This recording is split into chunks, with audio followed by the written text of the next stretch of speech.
오늘 본문 말씀은 출애굽기 12장 출애굽하는 여호와의 군대입니다. 오늘 출애굽기 12장에 와서 드디어 기적 같은 출애굽이 일어나게 됩니다. 그냥 단번에 이런 일이 일어나는 것이 아니고 계속된 과정들이 있었죠. 이스라엘 백성들이 더 심한 학대와 구타를 당하는 시간이 있었고 애굽 땅 전역에 열재앙이 내리는 과정들이 있었습니다. 그래서 어제 본문에는 마지막 재앙인 장자의 죽음이 나오고 있죠. 이스라엘의 모든 문설주와 문인방에 어린 양의 피를 바름으로 재앙이 패스오버하게 되는 일이 있었습니다. 그냥 갈등 충만하면서 학대로만 끝났다면 정말 낙심이 되었을 것 같습니다.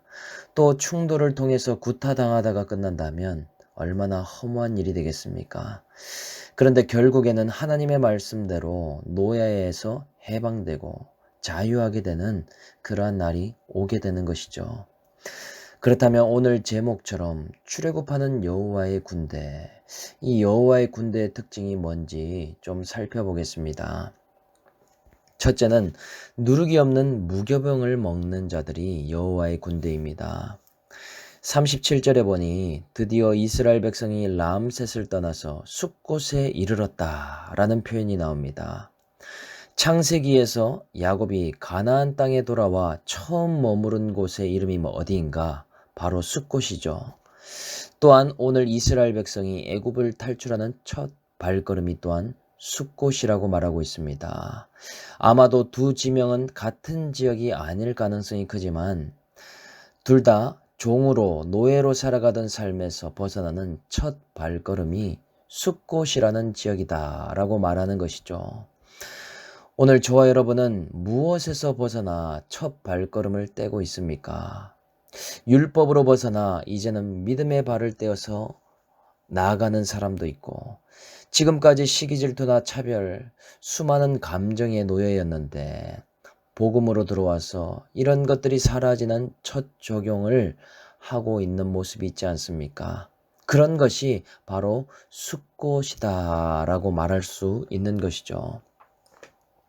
그런데 이렇게 출애굽하는 사람들이 장정의 수만 60만 명이라고 합니다. 이 사람들은 전쟁에 나갈 수 있는 수로만 계산한 것인데 그 숫자가 60만 명이나 된다. 그래서 어떤 역사학자들은 애굽 인구의 절반이 될 정도로 엄청난 숫자로 산출하고 있습니다. 대전시 인구만 해도 150만이라고 하는데 그것보다도 훨씬 많은 상상하지 못하는 인구가 구원의 행렬을 하면서 나가고 있다라고 말한다는 것이죠. 그런데 38절에 보니 이스라엘 백성만 나가는 것이 아니라 여기서 잡족이라고 표현된 다른 민족도 포함되어 있음을 알 수 있습니다. 이때에도 어머니는 이스라엘 사람, 아버지는 이집트인 사람도 있었을 것이고 그 밖에도 많은 이방 민족들이 섞여서 따라 나오게 되었음을 기록하더라라는 것이죠. 애굽 신이 아니라 여호와를 믿는 모든 사람들이 다 따라 나온 것이다 라고 말할 수 있습니다. 그 중에서도 대표적인 인물이 누가 있을까? 우리가 잘 아는 여호수아와 갈렙이라고 했을 때 갈렙과 같은 사람이 바로 그러한 잡족의 한 사람이다 라고 말할 수 있습니다. 우리는 갈렙을 유다 지파로 알고 있는데 이 사람이 원래는 에돔족 속의 그나스 사람이라고 기록되어 있죠. 이방 민족이었습니다. 이때 함께 출애굽해서 이후에 유다 지파에 편속되게 되었다라고 말한다는 것입니다. 우리가 이런 삶이 아닙니까? 우리는 원래 유대인도 아니고 이스라엘 사람도 아니죠. 또 이방신을 섬기며 인생의 목적을 행복과 기복으로 살았던 사람인데 웬 은혜로 믿음을 갖게 되어서 이런 출애굽의 인생을 살아가게 되는가? 구원을 향해서 나아가는 삶이 되게 되는가? 정말 해석할 수가 없는 것 아닙니까? 이제는 그래서 이스라엘 민족도 아니었는데 구원의 민족에 편속되어서 살아가는 그러한 사람들이 바로 우리라고 말할 수 있는 것입니다. 그런데 이러한 사람들의 특징이 39절에 나옵니다. 그것이 뭐냐? 발교되지 못한 반죽으로 무교병을 구워서 먹더라 라는 것이죠. 왜 무교병을 먹는가? 쫓겨가듯이 출애굽하다 보니 양식을 준비할 시간조차 없었기 때문이라고 기록합니다. 무교병이 무엇인가 보니 누룩이 들어가지 않은 빵으로 딱딱하고 별로 맛이 없는 빵을 가리켜 무교병이라고 합니다. 하나님은 왜 이 빵을 먹으라고 명령하셨는가? 430년간의 애굽에서의 시간을 잊지 말라고, 그것을 기념하고 기억하라고 이 빵을 광야에서도 먹게 하시더라라는 사실이죠. 그래서 누룩을 넣으면 맛있는 빵이 되는데, 이 효소가 들어가면 정말 감질맛 나는 빵이 되는데, 이 빵이 무엇을 의미하는가? 영적으로는 죄를 말하고 외식을 누룩이라고 말합니다. 그러니 이 무교병은 무엇입니까? 신약적인 의미로는 예수 그리스도의 몸을 말하죠. 하나님은 군대는 수가 많은 게 중요한 것이 아니라 날마다 산떡이신 예수 그리스도의 몸을 먹고 말씀을 섭취하는 사람이 군대라고 말씀하신다는 것이죠. 말씀을 먹는 것은 세상의 떡에 비해서 맛이 없습니다. 별로 구미가 당기지가 않더라는 것이죠. 매일 큐티하는 것도 별로 재미있거나 마음의 즐거움을 줘서 하는 일이 아닙니다. 그런데 무엇 때문에 하는가? 그리스도의 몸인 말씀을 먹을 때에 어떠한 일이 일어나더라. 나는 정말 소망이 없는데 하나님이 주시는 소망을 갖게 됩니다.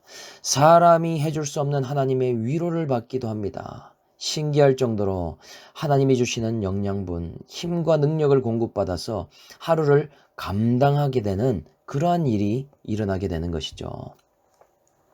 그런데 이 빵을 누가 잘 먹습니까? 누가 무교병을 먹을 수 있는가? 고난에 쫓김을 당하는 사람, 애굽 군대와 같은 질병에 물질의 추격을 당하고 있는 사람, 스스로 기름진 애굽 식탁을 준비할 능력조차 없고 여유가 없는 사람, 이런 사람이 무교병을 먹는다라는 사실이죠. 고난 가운데에 우리들이 무교병을 먹는 것 아니겠습니까? 저와 같은 경우도 참 어제에 당황스러운 일이 있었습니다. 어제 갑자기 루아가 열이 조금 나더니 검사를 해보니까 코로나 양성으로 뜨는 기가 막힌 일이 있었습니다. 다행히도 나머지 가족들은 음성인데 지난번에 루아가 조금 코로나가 약하게 지나가더니 이번에 유치원인지 어딘지 알 수 없이 코로나에 걸리는 일이 있었습니다. 그런데 한편으로는 저는 참 걱정이 많이 되었습니다.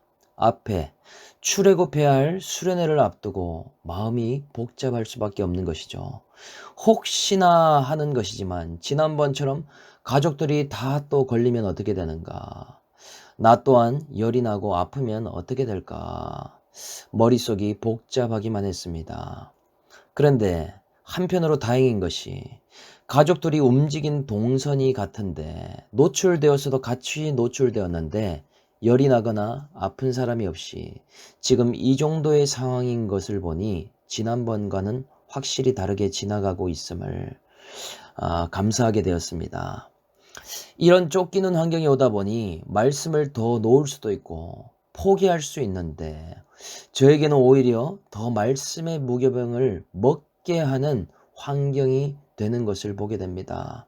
이러한 환경이 저를 쫓아오게 되니까 지체할 수 없다 보니 재미있는 미디어나 유튜브나 다른 것이 눈에 들어오는 것이 아니라 더 말씀이 들어오고 말씀이 나에게 양식이 되는 환경임을 깨닫게 되었습니다. 이번 새청 수련회에도 더 큰 놀라운 출애굽의 은혜가 부어질 수 있도록 계속해서 중보해 주시기를 부탁드립니다. 그래서 우리는 60만 명이라는 거대한 사람에 주목하지만 그 사람의 수보다 더 중요한 것이 바로 말씀을 먹는 것이더라. 여러분, 고난의 때에, 어려움의 때에, 애굽 군대에 쫓겨가는 그러한 환경 가운데 있습니까? 그 가운데에 무교병의 말씀을 많이 드실 수 있는 그러한 이 시간이 되기를 주님의 이름으로 축복드립니다. 여호와의 군대 두 번째 특징은 여호와의 밤을 지키는 자들이더라. 40절에 보니 이스라엘이 애굽에 거주한 지가 430년이다 라고 말합니다. 이런 출애굽이 있기까지 애굽에서의 고난과 연단의 시간이 필요했죠. 하나님은 429년도 아니고 431년도 아닌 딱 430년이 끝나는 시점에 정확히 애굽의 생활을 끝내시고 마치게 하십니다. 각자의 절대치의 고난이 차게 되는 순간에 인도하시더라는 것이죠. 기근을 피해 애굽으로 내려간 야곱의 가족들을 어마어마한 숫자로 키워내시고 또 고난을 허락하심으로 하나님께 부르짖게 하셔서 군대로 나오게 하시더라.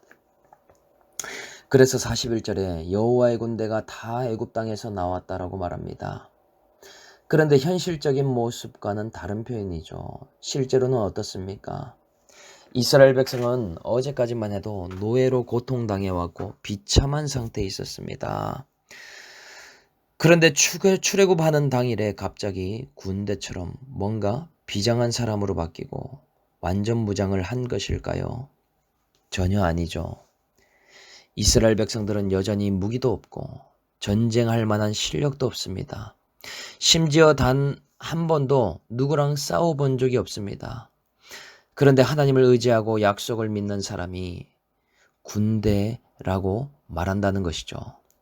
전리품까지 가득 채워서 승리의 행진, 구원의 행진을 하게 만드시고 있습니다. 이미 하나님께서 승리하셨고 하나님이 우리의 왕이 되시기 때문에 그분을 바라보고 의지했을 뿐인데 우리를 군대로 부르시더라. 이들에게 지금 말씀하시는 것이 무엇입니까? 이 밤은 그들을 애굽 땅에서 인도하여 내심으로 말미암아 여호와 앞에서 지킬 것이니 여호와의 밤이라. 여호와의 밤이 무엇을 말하고 있습니까? 마지막 10번째 재앙이 부어질 때에 이스라엘 백성들이 출애굽하는 그날 밤을 말하는 것이죠.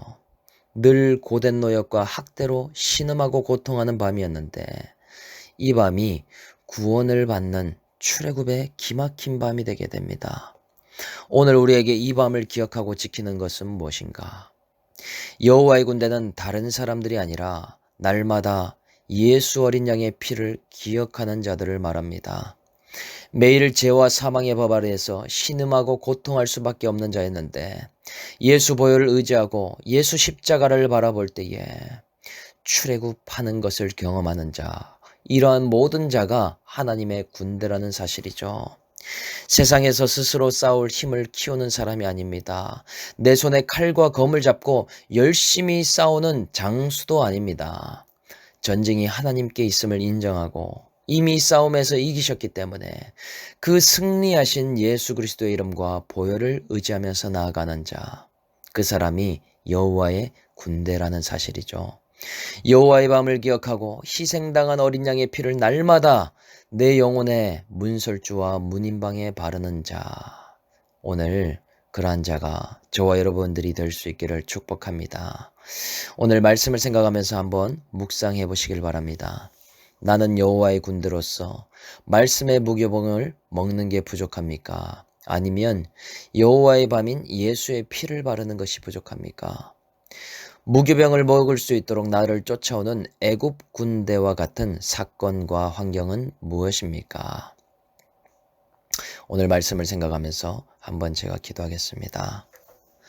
하나님 아버지, 루아의 코로나의 사건이 우연이 아니고 애굽 군대와 같이 저를 쫓아오게 하므로 더 여호와의 군대로 무장하라고 말씀하십니다.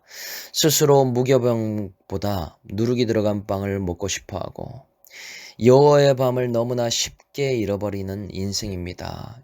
이런 저에게 먼저 예수의 살과 피를 먹으며 회개하고 거룩을 쫓는 시간이 되라고 이런 사건들을 허락해 주고 계십니다. 이런 시간을 잘 통과함으로 영혼육에 출애굽하는 저의 가정과 또한 새청 수련회가 될 수 있도록 주님 인도하여 주시옵소서. 오늘도 각자 람셋을 떠나 한 가지의 믿음을 적용을 통해 출애굽하는 숲곳에 머무르길 원합니다. 하나님 아버지, 우리에게 말씀의 은혜를 부어주셔서 하나님 오늘 믿음의 첫 발걸음을 떼는 숲곳의 인생이 될 수 있도록 축복하여 주시옵소서. 감사를 드리며 우리를 구원하신 예수님의 이름으로 기도드립니다. 아멘.